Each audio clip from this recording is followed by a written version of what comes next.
ma'am ngasi video se akhoi gi exam gi oina ni ko exam haira ga di akhoi gi kitang important oi exam haira sini ko important oi exam gum balai ra ga di si gi pot se hai tar ko wat ling e da gi dum ngasi da gi dum tawra thambi be se mathang tha se exam ne haira sini ko natra ga hafta amai matung da numit tarani gi matung da ai gi paper natra ga aina tha dori be entrance ni khang de mains ni khang de ko haidi job gi gi oira ga so dum bada loina use to we ai ko ado sida koina chi ma katang lobi ra se ko dum diary gumba manung da ira shwe ko ka shugai de ko adu na ta beda hadi just plain paper am lo ra ga ira shwe na tra ga isha gi diary do hadi kanam ta na shok ta ba khota ba ai khatang na use to boy tara ga isha gi diary do da adum si se sema ga thambi se ba hona ba budi hona ram gani ko hona ba plus laksu yam na mathau tai na ko hadi hona ba katang na kitang da litho pos yawi na ko ngasai gi aina pa ba mayam do daw ya da na hangak pa questions kumba do hai tare ko hadi si aina ngasai aina na handa gi hona rei ba syllabus ta kari da para ko mayam do loina ma gyawra aga di hadi question do nungai na ko adum ba mayam do mating oide na ko hadi aina pa gi ba mayam do hadi loina lak pa na da out of the syllabus kumba ga lak ta ba hai tare ko adum ba da mating oina ba gi da mak ta ni ko adu si da ham ba ko circle ani khatang sem se ba ko circle ani ai pencil oina lore ko hadi sum kolom na direct yek pa do khatang phaira ga di na ko ado aham ba da ko circle ma cha ma khatang yek pira se ko duka mathakta circle amaga ko phaigera ka shukai de ko ado sida ai pencil ni na uramare ko sketch kana kitang highlight tawge ko blue gumba kai gumba na dum use tawge ba ko ado aina sena sena purple color ne ko ado blue pen gumba kai gumba dumaina use tawbiyo sketch lawri sena hadi kitang una ba aina tawbane na manungi circle laire ko mathaki circle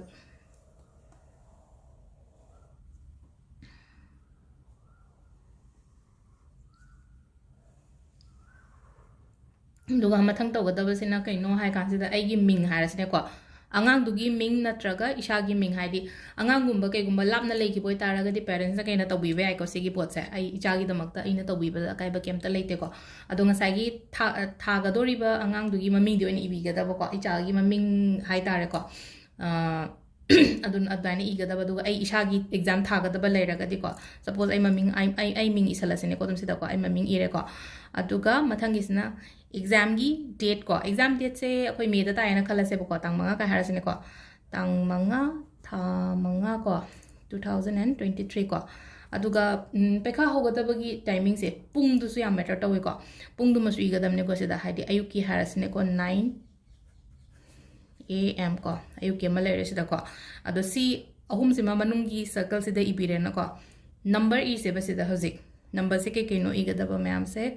sida kwai first ko som dagi sida gi hawrasi ko 3 3 0 ko mathangi sina 3 2 3 ko ama ani ahum suba sidana kai igadam no 4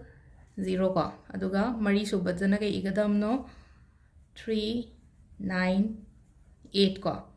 silere ko adu sigi number 6 ni meaning loin leri ko hadi 330 ko hadi focus laina bagi damakta hai tar ko ngang do hadi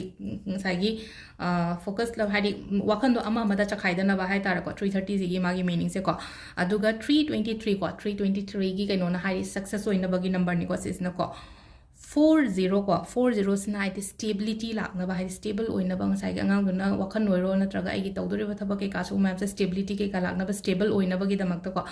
aduga 398 na ko confusion gumba leitana bani ko hadi confusion create tawdana ba ngai tawringai manung da ko ado si se dum aina smaina diary gumba da iraga dum thambigra shu yare aduga che da tawbo eraga na che do setat piraga ai gi upu manung da kaida dum thambigro aduga hayeng exam to haidora kanda mai pak pok pa tawra kanda adugi che do akoina ban taw thokera akoina adum mangani ba mong da mangan gi ai ko discard tawgera langthoki gera ka shukai de po to oira kanda da di ko ado sisi ma tawbiro hadi exam hadi important exam thagada bangai gi oina haraga de ko do makha ta ba videos amu ai share tawjara ge ko na ko thank you